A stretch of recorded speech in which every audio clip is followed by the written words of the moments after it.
नहीं आया था, मैं इसलिए आया था कि कराची, हैदराबाद, मीरपुर खास, नवाबशाह, सक्खर के जो शहरी इलाकों के लोग हैं उनको हक मिल सके।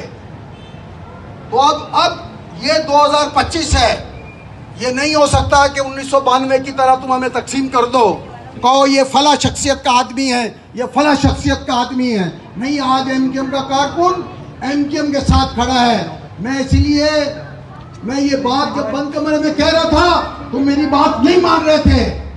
अभी मुझे 1 हफ्ता हुआ है, ये मेरा 5वां-6वां विजिट है सेक्टर में। मैं कराची के हर सेक्टर में जाऊंगा, फिर हैदराबाद, नवाबशाह, सक्खर, मीरपुर खास हर जगह जाऊंगा। और फिर भी तुमने मेरे कारकुनान को तकसीम करने की कोशिश की तो खुदा की कसम बहादुराबाद में सब कारकुनों को इकट्ठा कर दूंगा।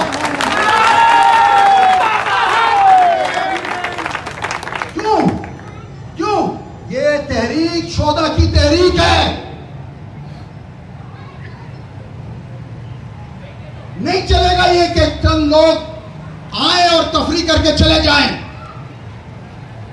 मुझे मेरे शोधा की फैमिली के मामला दुरुस्त करना चाहता हूं कि उनकी जो हालत है, मुझे पता है 5-5, 10-10 हजार रुपए देकर उनकी